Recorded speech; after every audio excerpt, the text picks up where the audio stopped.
Yo, so I'm in the mood to speak today. Hopefully, the mic is not too close.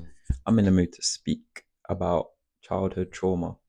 I want to speak specifically about my experience with my foster dad, touching on avoidant and anxious attachment styles. Let's go into it. Very briefly, I was born 12th of January 1996. I wasn't supposed to say that, but I was born into foster care. And what I mean by that is I was, I believe, 8 months of age when I went into foster care. So I haven't like known two separate lives. I just know foster care. Okay. I moved from house to house, probably four or five different houses.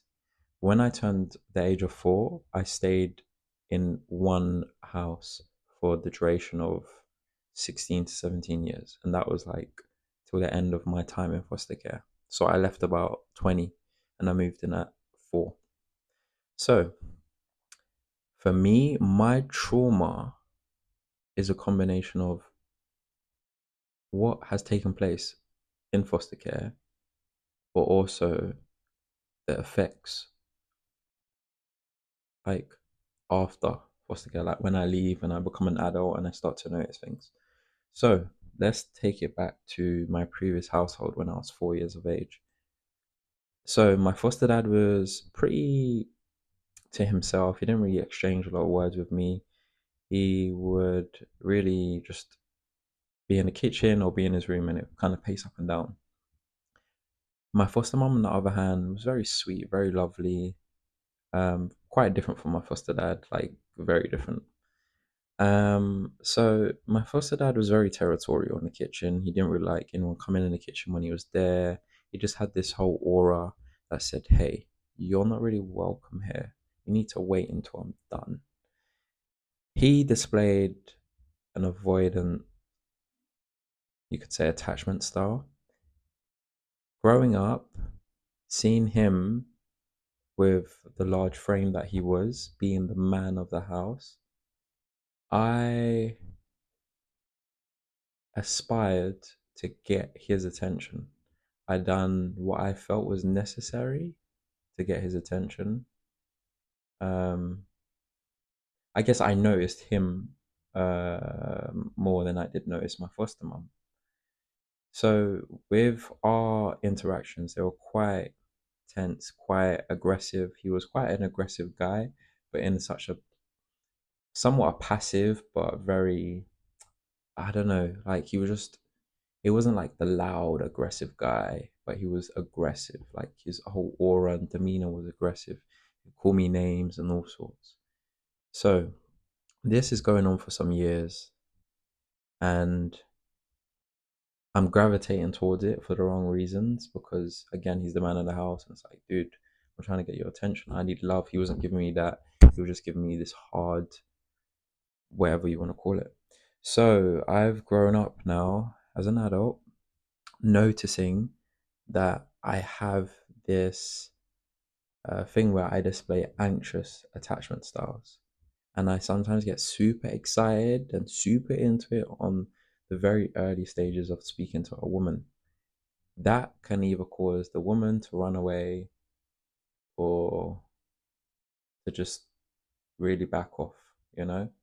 And I've noticed there is a pattern because my child, the version of me as a child is so used to seeing my foster dad as the avoidant one. But in my mind, as a child, I've identified that cool, he's avoidant, but he's the type of person I need to seek validation from. He's the type of person I need to find ways to prove that I'm worthy.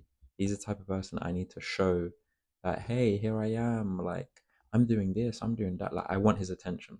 So, growing up, what I'm trying to say is, I've been with women where some women have been avoidant, but I gravitate towards that because they display similar traits to what my foster dad displayed.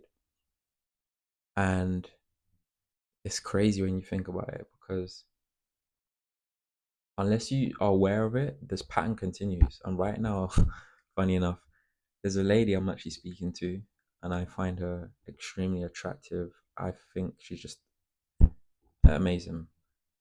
However, I also feel, based on what she's told me, her last relationship, the guy was anxious. I also display anxious traits with the aspirations to become such a secure and grounded man that anxiousness will not exist in my vocab. Like, no way. I have no aspirations to be this guy anymore. So she displays to me some avoidant styles.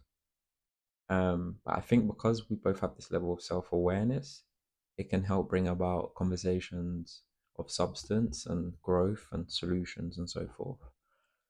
Anyway, I think that's all I kind of wanted to say.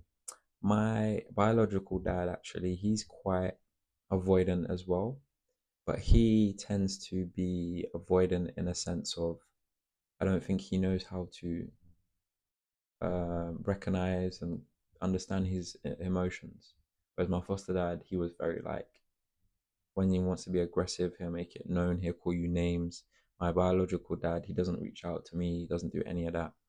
So after leaving foster care, it almost feels like, dude, like, I'm out of foster care. Like, why are you not making the effort to be in my life? So I have this resentment towards my biological dad. My biological mum, on the other hand, she actually is, you can see she's quite anxious. She has traits of avoidant, but you can see she's quite anxious. So when I'm with her, it doesn't feel like I need to be like, hey, look at me. Like, she already displays some type of anxiousness. So it does the opposite for me. It either puts me in a state of like somewhat secure, but also somewhat avoidant. I don't know. It's a weird one.